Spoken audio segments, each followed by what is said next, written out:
प्रणाम। अन्यानी सभ्यता में 13 अप्रैल को मनाया जाता है कुटुंब गुरु दिवस। कुटुंब तभी इंटीग्रेटेड रह सकता है जब उसे ब्लेसिंग्स मिले कुटुंब गुरु की। गुरु स्वयं दिशा दिखाते हैं शिष्य की योग्यता को टेस्ट करके। जय कृष्णेंद्र। अब मैं आपको आज के श्वासियों का डेमो दिखाऊंगी।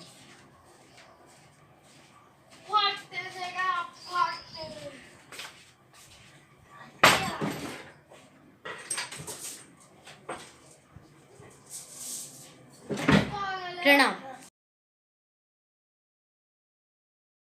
प्रणाम। Anchor digital living Ashwini ji आपके सामने आज फिर 13 अप्रैल, आज हिंदी विक्रमी संवत आज से शुरू होता है। गुड़ी पड़वा कहते हैं इसको।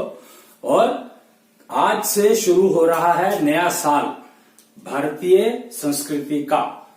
भारतीय संस्कृति में वैसे कैलेंडर कई चलते हैं। कृष्ण संवत चलता है, विक्रमी संवत चलता है, शाका संवत चलता है, ऐसे कई हैं। लेकिन मेन जो है जिसके ऊपर सारा जो एस्ट्रोलॉजी बेस्ड है, एस्ट्रोलॉजी जिस पर आधारित है, वो काल उज्जैन महाकाल की नगरी से चलता है, वो है विक्रमी संवत। क्योंकि विक्रमादित्य जो थे वो उज्जैन के राजा थे, महाकाल की नगरी के। तो विक्रमी संवत सबसे ज्यादा मान्य है और ये इससे पहले चलता है, यानी अंग्रेजी कैलेंडर से पहले का है, करीब 50 साल पहले का। और शाका संवत जो है वो अंग्रेजी कैलेंडर से 50 साल बाद का है। लेकिन कृष्ण संवत जो है वो 5000 साल पुराना है। 5200 साल हो गए उसको कुछ। और वो कहीं आया हुआ है, पोस्ट आई देखी थी मैंने। तो कृष्ण संवत को 5200 साल हो चुके हैं। और नवीन समय चक्र की बात करें तो नवीन समय चक्र का शुरू होने का समय अलग है, टाइम अलग है। लेकिन शुरुआत जब हुई थी नवीन समय चक्र की, वो हुई थी 30 मार्च 2006 से। और 30 मार्च 2006 वो दिन था जो कट ऑफ दिन था। कट ऑफ मतलब समय चक्र शुरुआत हुई थी और उसी समय में विक्रमी संवत बदला था, यानी नया विक्रमी संवत शुरू हुआ था। संवत मुझे याद नहीं है कौन सा था वो आप देख सकते हैं, आपको मिल जाएगा। 2006 का जो विक्रमी संवत 30 मार्च को शुरू हुआ था। तो नवीन समय चक्र नया है, वो कृष्णांश संवत कह सकते हो आप उसको, मोटा मोटा। कृष्ण संवत 5200 साल पुराना, विक्रमी संवत 2000 से आजकल 2020 चल रहा है, तो 2070 है शायद विक्रमी संवत। अब की बार 2077 या 2078, सॉरी, आज से 2078 शुरू हो रहा है, 277 खत्म, 2077 कल खत्म हुआ। तो आप लगा लो हिसाब के 50-52 साल पहले का हो गया। और शाका संवत जो है वो 50-52 साल बाद का है। अंग्रेजी 2020 के रेफरेंस में चल रहा हूं मैं, 2021 के रेफरेंस में। तो ये फर्क है थोड़ा सा। और कृष्णांश संवत जो है वो आपका शुरू हुआ 2006 के विक्रमी संवत से। 30 मार्च तारीख थी उस दिन शुरू हुआ था ये कृष्णांश संवत जिसको कहते हैं। कृष्णांश संवत कह रहे हैं इसको हम लोग, पर नवीन समय चक्र के नाम से जाना जाता है। ये कृष्णांश संवत इसको कह सकते हैं हम लोग। और ये शुरू हुआ था विक्रमी संवत के शुरू होने से 2006 के, लेकिन चलता अपने तरीके से है। इसमें दिनों का गणित कुछ अलग है, दशमलव प्रणाली पर सिस्टम है ये। अभी तक जो सारे सिस्टम चल रहे हैं वो उसमें दशमलव प्रणाली पर कोई भी सिस्टम नहीं है, कोई भी नहीं है। ना घड़ी है, ना क्लॉक है, ना फिर आपका महीने है, ना फिर आपके दिन है, ना फिर आपके साल है, ना फिर आपके आगे की यूनिट्स है। तो वो सब रैंडम चल रहा है एक किस्म से। फिर भी दशाब्दी और शताब्दियों का बात तो चल ही रही है। वो दशाब्दी का मतलब 10 साल हो गए, शताब्दी का मतलब 100 साल हो गए। तो ये तो शब्द है एक्चुअली देखा जाए तो। पर नवीन समय चक्र या कृष्णांश संवत में सारी चीजें अलग से डिफाइन करी गई है, जिसमें दशमलव प्रणाली का पूरा ध्यान रखा गया है। घड़ी है 10 घंटे का दिन दिखाती है, 10 घंटे की रात दिखाती है, तो उसको नाम भी अलग अलग दिया गया है। जो दिन का समय वो सूर्य का कहलाता है और रात का समय चंद्र कहलाता है। तो दिन को हम दिन नहीं कहते, दिन को सूर्य कहते हैं। जो सुबह के 10 घंटे होते हैं वो दिन होता है, सूर्य होता है, और 4 होता है, और 6 बजे बदलता है। ये फिक्स है। ये सूर्य उदय से लिंक नहीं है, चंद्रोदय से लिंक नहीं है, पर शाम को 6 बजे इसका दिन बदल जाता है, तिथि बदल जाती है, डेट बदल जाती है। ये चीज बहुत इंपॉर्टेंट है, समझने वाली है कि डेट जो है बदलती है 6 बजे शाम को, लेकिन डिक्लेयर होती है सुबह के 6 बजे। क्यों? क्योंकि नेचुरल सी बात है, पर इफेक्टिव जो है वो शाम के 6 बजे से हो जाती है। ये ध्यान रखना आप कि ये पूरा डिजिटल सिस्टम को फॉलो करता है। कृष्णांश जो है वो पूर्णिमा में दिखे कृष्ण मेरा, ना अमावस में दिखे कृष्ण मेरा, एक वो अश्विनी सुगंध करके एक पोयम है। तो अगर आप उसको पढ़ेंगे तो बड़ा मजा आएगा, बहुत इंटरेस्टिंग है वो पोयम। खैर, मैं उस पर जाने रहा हूं।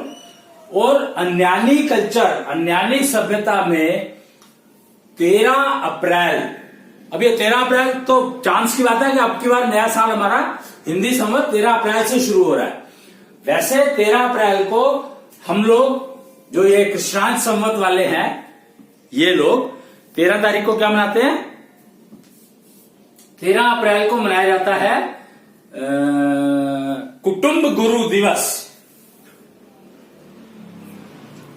कुटुंब गुरु दिवस कहलाता है 13 अप्रैल।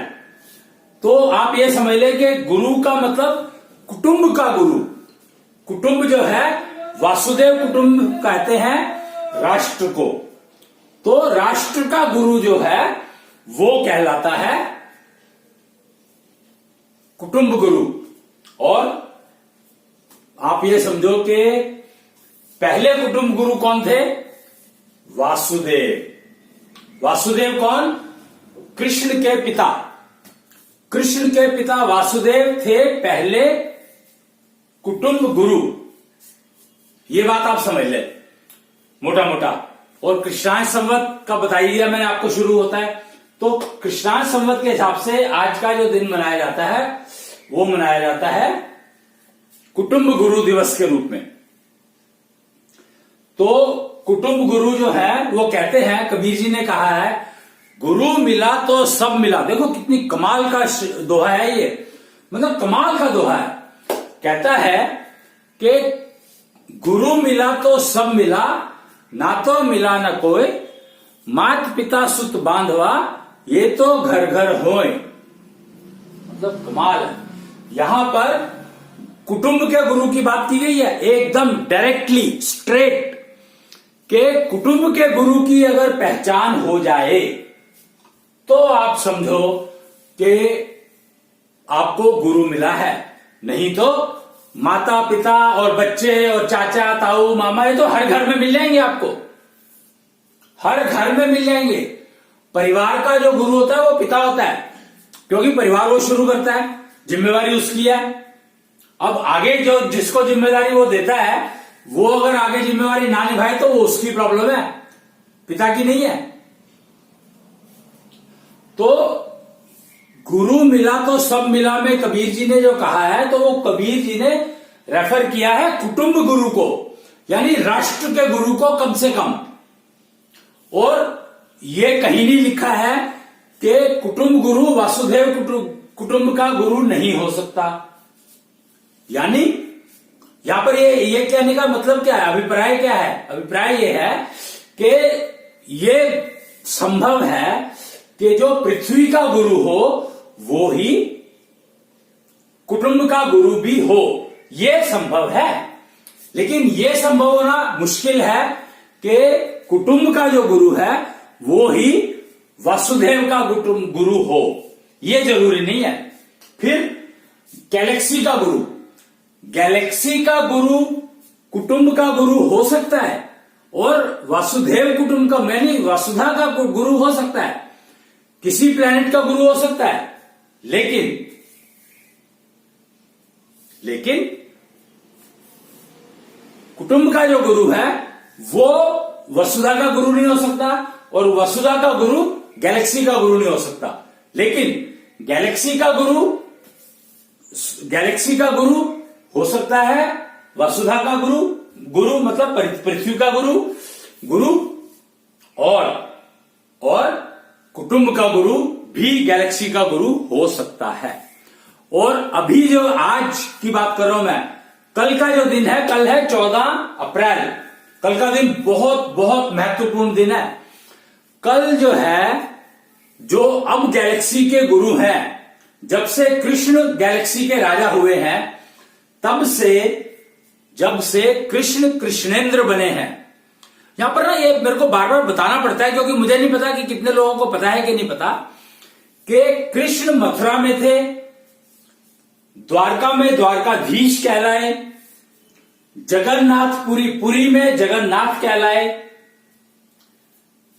फिर दिल्ली के जगतनाथ कहलाए। वो कहते हैं ना कि क्या कहते हैं, कृष्णम वंदे जगत गुरु। हालांकि कृष्ण किसी का गुरु नहीं थे, बर्बरीक उनको गुरु मानता था, उसको गर्दन कटवानी पड़ी अपनी। और कृष्ण को अब कहा जाता है जगत वंदे कृष्ण गुरु, कृष्णम वंदे जगत गुरु। कृष्ण को प्रणाम करते हैं जगत गुरु के रूप में। तो जगत गुरु बने वो कब, जब जगन्नाथपुरी से दिल्ली आए। समझने की बात है ये। अब वो दिल्ली आ गए थे, फिर वो कृष्ण के राजा बने, गैलेक्सी के राजा बने कृष्ण, और कृष्णेंद्र कहलाते हैं।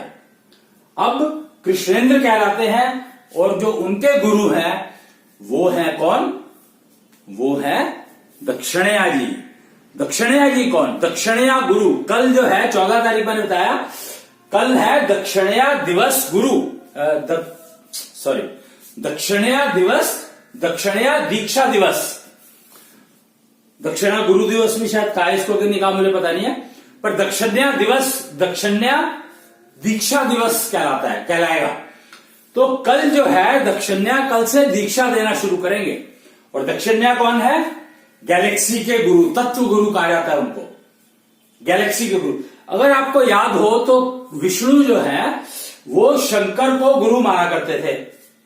पता नहीं आपको पता है कि नहीं पता है इस बात का। जब दक्ष ने, दक्षिणया कौन, मैं आपको थोड़ा सा ये बता दूं कि दक्षिणया कौन, दक्ष, प्रजापति दक्ष का नाम सुना होगा आपने, जो कौन थे, पार्वती के पिता, शंकर के ससुर, फादर इन लॉ। तो वो ससुर थे, और उन्होंने एक यज्ञ का आह्वान किया था, यज्ञ पृथ्वी के उसके लिए। एक्चुअली सतयुग से त्रेता युग जा रहे थे, सतयुग खत्म होने वाला था। शंकर और पार्वती जो है सतयुग के युगल भगवान कहलाते हैं। तो युगल भगवान कहलाते हैं वो। तो वो सतयुग जब खत्म हो रहा था तो त्रेता युग में जाना था, तो उससे पहले दक्ष ने एक कॉल किया था, किसको, एक यज्ञ कॉल किया था, यज्ञ की आह्वान किया था कि यज्ञ किया जाएगा, और उसमें सारा जहां, सारी गैलेक्सी, सारी योनियां, सारे तरह के शरीर इनवाइटेड थे, सिर्फ एक को छोड़ करके। किसको छोड़ा था उन्होंने, शंकर को। विष्णु को बुलाया था, विष्णु गए थे, ब्रह्मा को बुलाया था, ब्रह्मा गए थे, लेकिन शंकर को नहीं बुलाया। तो पार्वती जो है जिद करके कि मेरे पिता का स्थान है तो मैं जरूर जाऊंगी और उनसे पूछूंगी कि आपने मेरे पति को क्यों नहीं बुलाया। और परिणाम सब जानते हैं क्या हुआ। पार्वती ने हवन कुंड में कूद करके अपनी वो कर ली थी, जबकि शंकर ने मना किया था कि आप, तुम्हें बुलाया नहीं है तो नहीं जाना चाहिए, पर पार्वती नहीं मानी। यहां पर देखो कैरेक्टरिस्टिक दिखाई जा रही है, ये समझाया जा रहा है, बताया जा रहा है। समझ में किसके क्या आएगा ये मुझे नहीं पता, क्या आया किसको ये भी मुझे नहीं पता, क्योंकि डिसीजन जिसकी जो समझ में आता है उसके अकॉर्डिंगली लेता है। तो बात ये हो रही थी कि गए और वो हुआ वहां पर, फिर दक्ष के वो युद्ध हुआ, शंकर ने अपने कोई वीरभद्र नाम के एक उसको भेजा और वहां पर बहुत जबरदस्त युद्ध हुआ। और विष्णु का जब युद्ध हो रहा था वीरभद्र के साथ तो विष्णु बेहोश हो गए थे, मारे नहीं गए थे, तो विष्णु वो है, तो विष्णु मारे नहीं गए थे पर बेहोश हो गए थे और राजा दक्ष का उसके बाद वध कर दिया गया था, यानी सिर काट दिया गया था। तब जाकर के युद्ध शांत हुआ था और शंकर उसके बाद अपनी पत्नी का शव लेकर के सारे ब्रह्मांड में तांडव करते घूम रहे थे और उससे बचाने के लिए विष्णु ने अपने चक्र से 51 शक्तिपीठों की स्थापना की थी। ऐसा माना जाता है, जाना जाता है और देखा जाता है। माइंड इट, मैं क्या कह रहा हूं, माना जाता है, जाना जाता है, देखा जाता है। क्यों? क्योंकि कामाख्या बहुत बड़ा एग्जाम्पल है वो समझने के लिए, कालका जी का कालका मंदिर एक एग्जाम्पल है समझने के लिए शक्तिपीठ क्या होता है। और उसको विष्णु के अलावा और कोई स्थापित कर नहीं सकता था, उन्होंने की, क्योंकि शंकर जो है उनके गुरु थे और पार्वती उनकी पत्नी थी। पर क्योंकि उसकी मृत्यु हो चुकी थी तो उसको उस शरीर को वो 5 तत्वों में विलीन करना जरूरी था, तो विष्णु ने वो किया, जो कुछ भी किया वो किया। तो ये आप समझ लें कि दक्षिण्या मैंने बताई आपको। दक्ष कौन है? तो दक्ष के अंदर शंकर, एक आपने दत्तात्रेय का नाम सुना होगा। दत्तात्रेय यानी 3 अंशों से मिलकर बने दत्तात्रेय सारे नाथ संप्रदाय के, सिद्ध संप्रदाय के गुरु कहलाते हैं। सारा जितना भी टेक्नोलॉजीज हैं उसके गुरु दत्तात्रेय कहलाते हैं। और दत्तात्रेय के गुरु कौन है ये इस बारे में ज्यादा जानकारी थी नहीं, पर हम जब से डिजिटल लिविंग के अंदर शिफ्ट कर रहे हैं, जान रहे हैं, समझ रहे हैं, तो हमें समझ में आ गया दत्तात्रेय के गुरु जो थे वो है ताऊ अकूतनाथ। अकूत शब्द का मतलब तो आप समझ ही सकते हो। तो ताऊ अकूतनाथ और उनका जो दरबार लगा है वो बैठे हैं क्रॉसिंग रिपब्लिक गाजियाबाद में। अब मुझे ये समझ आते इन सबको यूपी क्यों पसंद आता है, उत्तर प्रदेश क्यों पसंद आता है? राम जन्म उत्तर प्रदेश, वरावतार उत्तर प्रदेश, आपके जो कृष्ण उत्तर प्रदेश, परशुराम ने तपस्या करी उत्तर प्रदेश, मतलब हर जगह पर हर चीज जो है उत्तर प्रदेश से जुड़ी हुई है। तो इसको हमें समझने की बात है। और ताऊ अकूतनाथ वही बैठे उत्तर प्रदेश। और तो और अपने जो ये क्या कहते हैं इनको, युगल भगवान, कलयुग के युगल भगवान वही बैठे, कृष्णांश और ईट देवी उत्तर प्रदेश। तो ये आप समझ लीजिए कि उत्तर प्रदेश जरूर कोई खास स्थान है पूरी पृथ्वी पर और पूजनीय है। वहां पर जो भी नुकसान करेगा उस करने की कोशिश करेगा, नुकसान नहीं करेगा, करने की कोशिश भी करेगा, तो ये समझ लो आपके प्रजापति दक्ष क्या हुआ था उनके साथ। पर फिर उनको जीवित किया गया दोबारा, क्योंकि यज्ञ उनके बिना पूरा नहीं हो सकता था। यज्ञ का आह्वान उन्होंने किया था तो उनको जीवित किया गया। तो किसका सिर लगाया था? वो कहते हैं ना कि गणेश जी को हाथी का सिर लगाया था, तो उसको कौन सा सिर लगाया था? दक्ष को कौन सा सिर लगाया था? दक्ष को लगाया था बकरे का सर। तो ये टेक्नोलॉजी तो बहुत पुरानी है, चली आ रही है, चलती थी, करते थे, होती थी ये। तो दक्ष को बकरे का सिर लगा करके और फिर उस यज्ञ को पूर्ण आहुति डाली गई थी। तो ये आप समझ सकते हैं। इससे आपको क्या समझ में आया ये आप देखें। हाँ, आपके अगर कुछ विचार हो, कुछ सवाल हो, कुछ जानकारी जानने की इच्छा हो या कुछ समझने की इच्छा हो, देखो एलिजिबिलिटी तो बढ़ानी पड़ेगी, योग्यता बढ़ानी पड़ेगी, तभी बताया जाएगा, ऐसे बताया नहीं जाएगा। बिना योग्यता के टेस्ट करे बिना नहीं बताते हैं गुरु। कुटुंब गुरु दिवस है आज, तो ये बात आप समझ लो कि कोई भी गुरु, चाहे वो परिवार का गुरु हो, चाहे वो कुटुंब का गुरु हो, चाहे वो राष्ट्र का गुरु हो, चाहे वो पृथ्वी का गुरु हो, चाहे वो गैलेक्सी का गुरु हो, गुरु आपको तब तक कुछ नहीं बताएगा जब तक आपकी योग्यता पूरी नहीं हो जाएगी। टेस्ट और टेस्ट करने का उसका तरीका अपना होता है। अब बायस्ड है नहीं, अनबायस्ड है, फलाना है ठिकाना है, ये आप सोचो, पर तरीका उसका अपना होगा, वही डिसाइड करेगा, उसकी मर्जी है, वो डिसाइड करे ना करे। यहां पे डेमोक्रेसी नहीं चलती है, गुरु के सामने कोई डेमोक्रेसी नहीं चलती है, गुरु का डिसीजन फाइनल होता है। तुम मानो या ना मानो, ये फिर तुम्हारे ऊपर है। नुकसान किसका होगा, फायदा किसका होगा, ये तुम देखो। गुरु का फायदा कोई कर नहीं सकता। अगर गुरु सही है तो गुरु का कोई फायदा कर नहीं सकता किसी भी हालत में, ये समझ लो आप। तो इसीलिए जो है गुरु को टीचर से रिप्लेस कर दिया गया। मतलब कमाल है जो महाभारत के बाद हुआ, बलराम ने किया, उसने तो कमाल कर दिया। उसने सारी जो चीजें थी जेन्युइन थी उनको छुपा दिया और फिक्टिशियस चीजों को आगे रख दिया, टीचर को आगे रख दिया, गुरु को हटा दिया। और अब टीचर को ही गुरु मानने लगे लोग, तो वो गलत है। टीचर गुरु नहीं हो सकता। गुरु टीचर हो सकता है लेकिन टीचर गुरु नहीं हो सकता कभी भी, नियम है ये। वो कहते हैं मैंने उसको गुरु बना लिया। कितनी मतलब अगर तुम्हारी इतनी वो हो गई है कि तुम उसको गुरु बना सकते हो तो तुम अपने आप को ही गुरु बना लोगे ना। कबीर कहते हैं कि अपने गुरु आप बनो। वो है ना कुछ कीट भृंगा करके अपने समान, कुछ ऐसा करके एक दोहा भी है। तो गुरु अपने समान बनाता है गुरु को, शिष्य को।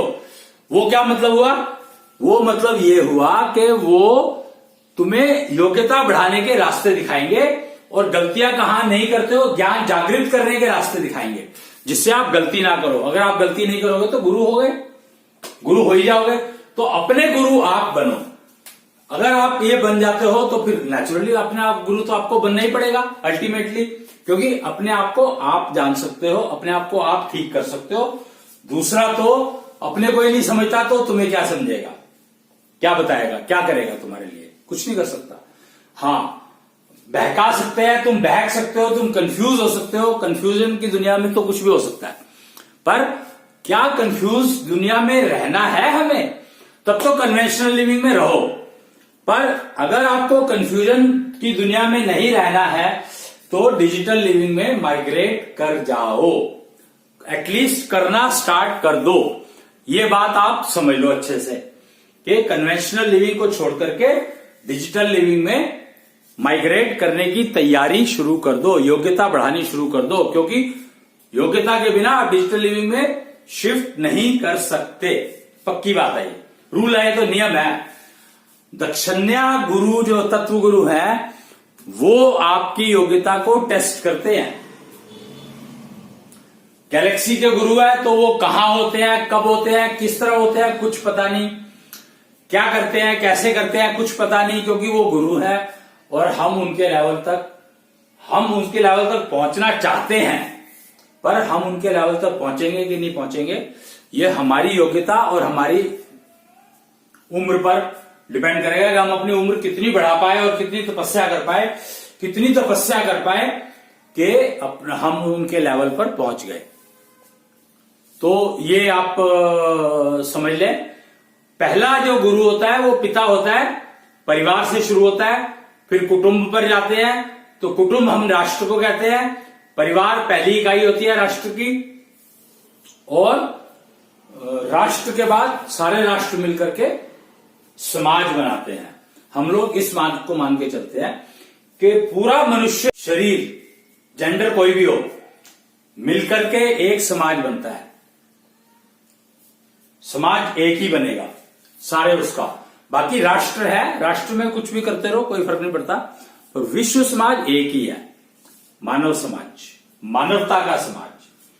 और गैलेक्सी का समाज, गैलेक्सी के गुरु हैं दक्षिणया तत्व गुरु, और गैलेक्सी के राजा किंग हैं जो पूरी गैलेक्सी को चलाते हैं, मैनेज नहीं करते हैं, रिस्पॉन्सिबल है पूरी गैलेक्सी के लिए, खाली चलाने के लिए नहीं, कंट्रोल करने के लिए, वहां पर न्याय करने को स्थापित रहने के लिए। वो है कृष्ण, कृष्णेंद्र के रूप में बैठे हैं। तो ये हुई आज की चर्चा में जो मोटा मोटा मैंने ये बताना था। आज कुटुंब गुरु दिवस है, तो आज से हम शिफ्ट करने की तैयारी शुरू कर दें।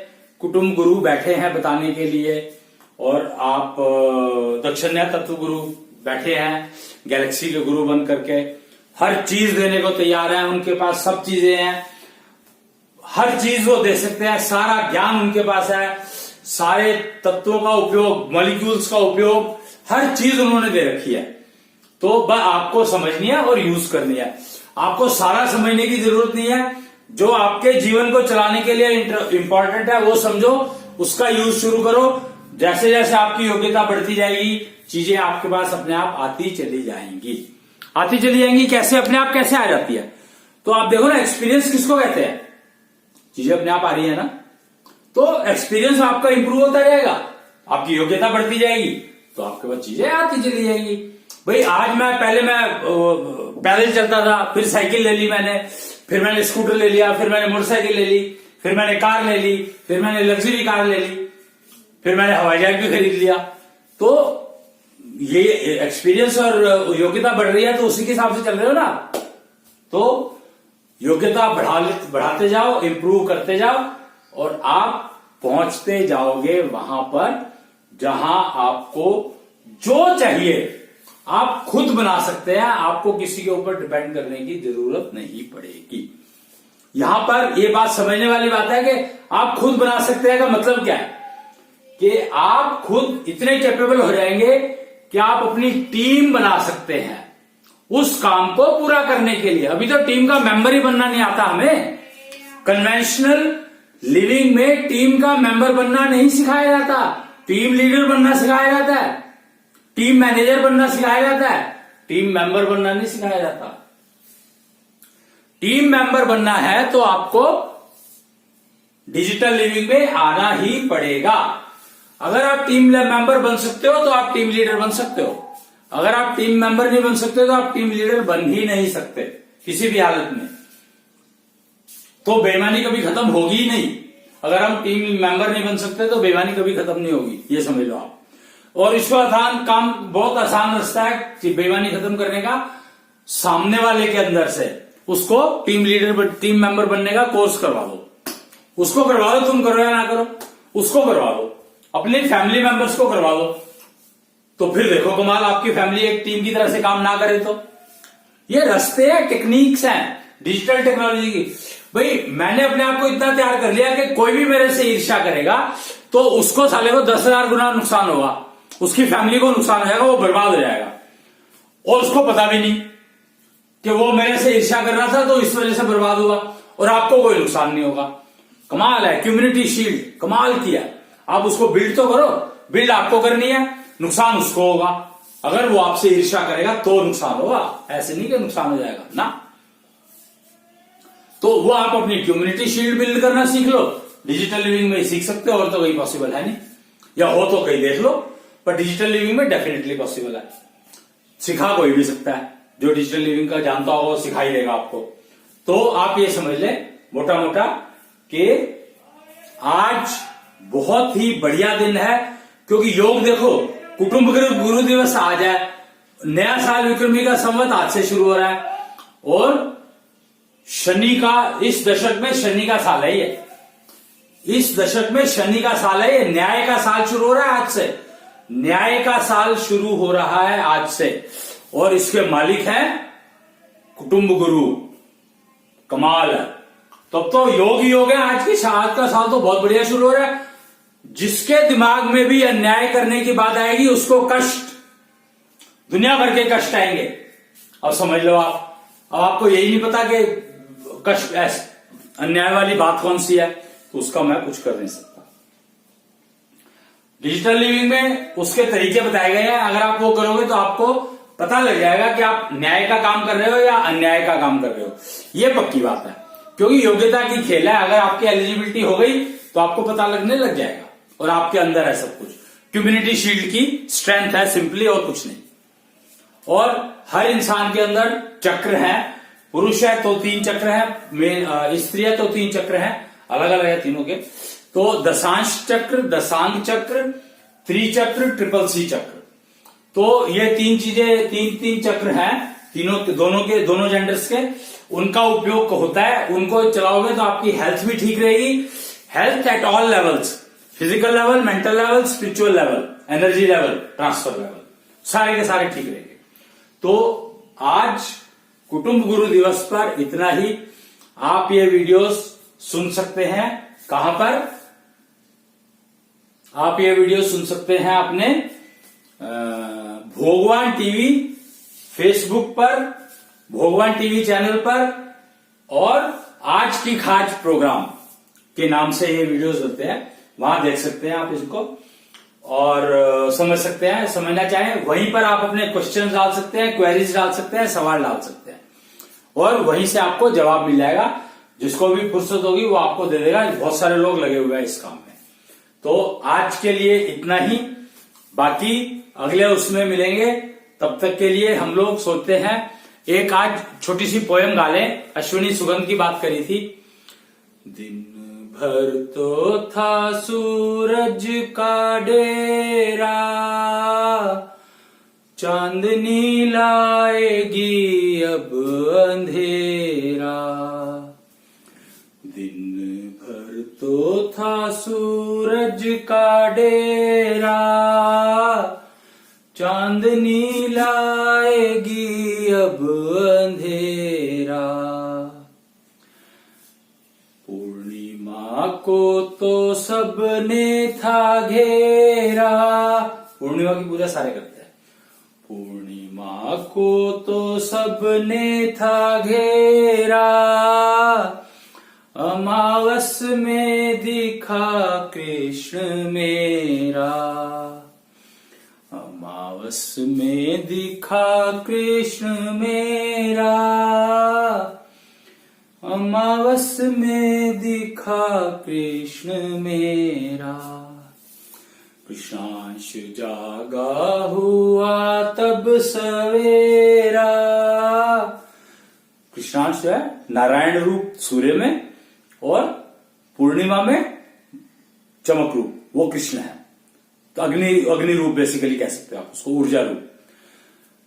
कृष्णांश जागा हुआ तब सवेरा, अश्वनी सुगंध को जिसने बिखेरा। कृष्णांश जागा हुआ तब सवेरा, अश्वनी सुगंध को जिसने बिखेरा। देखिए मैंने आपको बताया था ना, नया समय चक्र कृष्णांश संवत जो है उसमें तिथि बदलती है शाम को 6 बजे, लेकिन फैलती है सूर्य उदय के साथ, चंद्र उदय के साथ बदलती है और फैलती है सूर्य उदय के साथ। बहुत ही कमाल का कैलेंडर बना है ये, संवत्सर बना है। क्या कृष्णांश संवत्सर बहुत ही कमाल का है, बना है जो। और वो शुरू होगा पता नहीं, वो देखना पड़ेगा आपको। देख सकते हो नवीन समय चक्र का जो शुरू होता है उससे देख सकते हो आप कब शुरू होगा। तो तब तक के लिए इतना ही आज, उसके अलावा फिर मिलेंगे। तब तक के लिए बाय बाय।